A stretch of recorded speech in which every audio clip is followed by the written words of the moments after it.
Quick question. Have you ever eaten a cookie you found aggressive or that tasted of disappointment?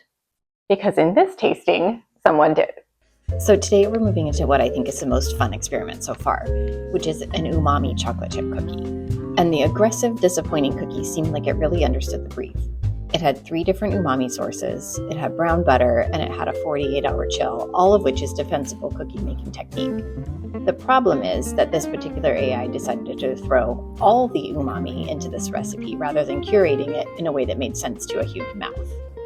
That's what we're talking about today. So umami, it's the 5th taste. We have salty, sweet, sour, bitter, and umami. It's that savory kind of mouthfeel coating you get from foods like parmesan or mushrooms or a really long cooked broth. And it's less of a flavor on its own. It's more like an amplifier of flavor. And it's something that when it's in a dish won't be a call out flavor, but it will make the dish taste more like itself. To get a little nerdy about it, umami is in free glutamate foods. Things like miso, parmesan, tomato paste would be a really good example, or soy sauce. And umami is also in glutamate plus nucleotide combinations like mushrooms or anchovies or like cured meats. And so the question for this episode was whether you could bring that into a chocolate chip cookie in a way that made the cookie better. Like, could umami make a cookie more chocolatey, more complex, more of what you want in a great chocolate chip cookie? I gave all 3 AIs the exact same brief, which was write me your best umami-forward chocolate chip cookie. And like always, I bake the first recipe they give me exactly as written. The only thing I push back on is hedging. So if they write, you can also try, or this is optional, I make them own the choice and commit. But whatever they commit to, that's what goes into the cookie. So 3 AIs had 3 very different ideas of what an umami cookie would be. Let me take you through it. Cookie A is Gemini's cookie. And to me, it had the clearest philosophy, which was 1 umami source, trust it, keep it simple. 60 grams of miso whisked directly into hot brown butter so it fully melted in. That's the entire umami story. No soy sauce, no MSG, nothing else to do that job. And then on top of that, 3 grams of espresso powder, which isn't really an umami ingredient so much as the builder of depth. It's there to bring out the chocolate without you actually tasting coffee. The rest of the recipe is restrained in the same way. More dark brown sugar than white, which keeps the texture chewy and adds a little molasses flavor, and vanilla bean paste. The dough was portioned into 60-gram balls and chilled for 24 hours before baking. And the philosophy here is really pick the right ingredient, pick the right amount, get out of the way. And I thought it wasn't going to be enough. I thought it was going to make the cookie just a classic chocolate chip cookie, nothing special, nothing different, nothing particularly delicious. But by the end of the tasting, I had a totally different opinion. Cookie B is Claude's cookie, and it took a totally different approach. If 1 umami source is good, 3 is better. It used miso, soy sauce, and MSG. The reasoning being that each one delivers glutamate slightly differently, and together they're going to create a layered umami effect that no single ingredient could achieve on its own. So those 3 ingredients, plus the addition of kosher salt, meant that there were 4 sodium-bearing ingredients in 1 cookie. And Claude's argument was basically, this is what you do if you really understand umami. You build a stack. In theory, Claude's cookie would have been the most complex of the 3, but in reality, what happened is it ended up reading as aggressive and disappointing. Cookie C is ChatGPT, and it actually went in a direction that I didn't see coming at all, and that I think was actually pretty ballsy. It does use 1 tablespoon of miso, so less than the other 2, but then it also calls for 1.5 teaspoons of espresso powder and 1/4 teaspoon of mushroom powder. And neither of these is traditional umami source exactly, but mushroom powder gets you there through the dried glutamates, and espresso is more of a flavor transformer.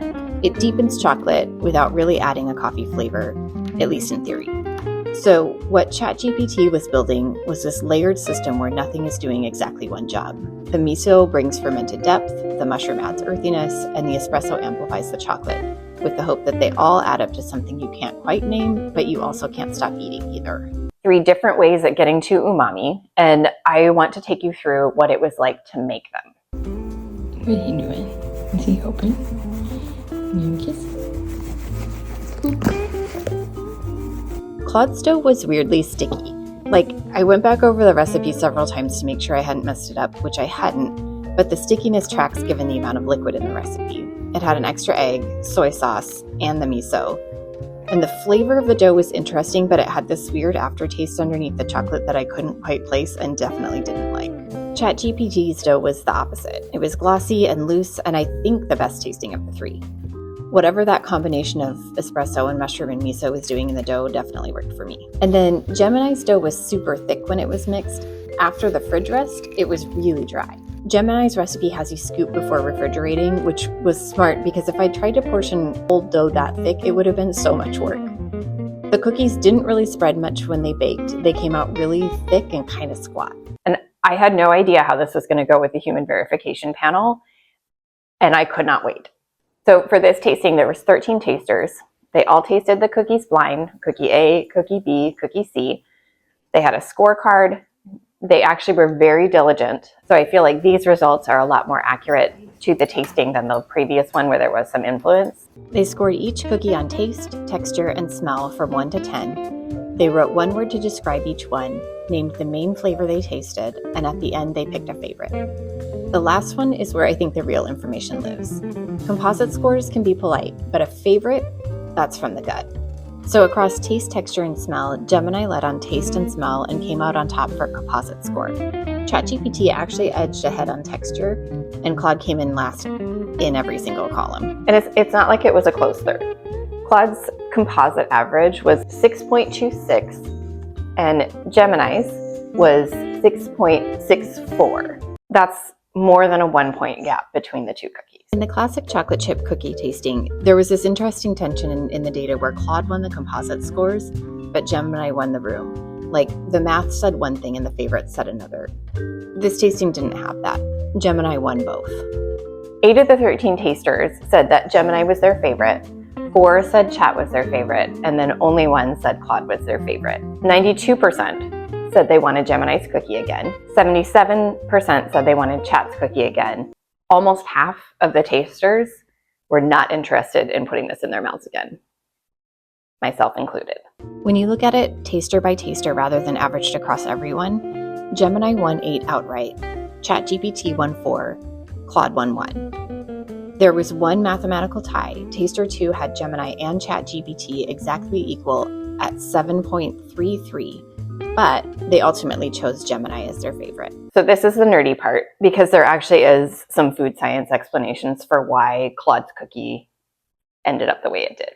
The glutamate pathway and the sodium pathway are not the same thing. In theory, at the right concentrations, what you get is umami rather than salt.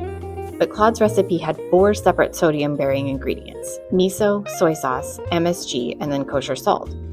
Because the recipe needed salt, and that's how you bake.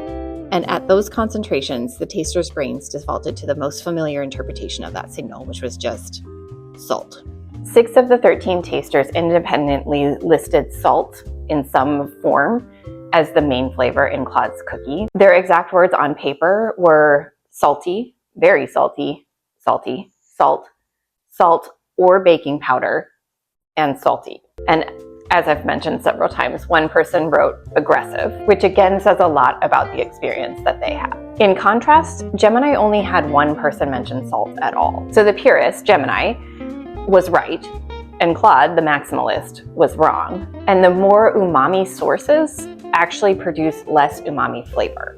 I think it's interesting that when I tasted ChatGPT's cookie, I didn't detect any coffee or espresso, and my mom, who is super coffee sensitive, also didn't pick it up. But 2 people out of the 13 did pick it up, and for one of them, that's actually what they were looking for. They chose Chat's cookie as their favorite. Claude's salt story is the main thing, but Chat had its own interesting signal in that 2 tasters independently flagged coffee or espresso as a flavor note. And so The Alchemist, which is ChatGPT, was really a different cookie than either Gemini or Claude. And then there's the words that people use to describe the cookies, which is my favorite part of all of this. For Gemini, words were chocolatey, rich, ideal, and yum, just to name a few. And the flavor that most tasters noted was chocolate, which I think is the goal of umami. We're not looking to make umami the flavor. We're looking to have umami enhance the flavor that is intended in this cookie, which is chocolate as a chocolate chip cookie.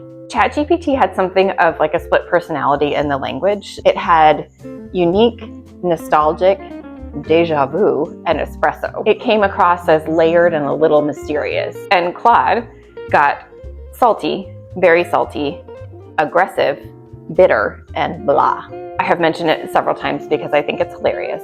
One person did name the flavor as disappointment. And I keep coming back to it because it's extremely harsh and funny, but also fair. So before we get into the verdict, I do have a confession, which is that I actually put the wrong amount of miso into Gemini's cookie. The recipe called for 60 grams, which is about 3.5 tablespoons, and I only put in 1 tablespoon, which means that scores were a little bit off. I didn't feel like I could just let that sit, so I rebaked both versions, the 1 tablespoon version that was in the original tasting and the correct 60-gram version, and ran a blind comparison with 11 people. 8 out of the 11 people preferred the actually correct recipe. The composite score for the correct recipe was 7.57 versus 6.83 for the 1 tablespoon version. The biggest gap was texture. 2 tasters independently described the undermeasured cookie as grainy, and 1 described it as dry, which didn't come up once for the correct version. So the correct amount of miso changed the texture of the cookie in a way that tasters seemed to like. So here's where I landed. For me, the win holds. The data suggests it would have held by a larger margin than it already did, but I don't know the exact gap because I didn't do another blind 3-way tasting. But as I have mentioned before, we are doing home science here. Sometimes I make mistakes, and you can decide what to do with that information. We're now 3 episodes in, and something is starting to take shape in the data. Claude won the first 2 episodes, at least in composite score, and this is its first loss. And I would argue the biggest loss we've seen yet.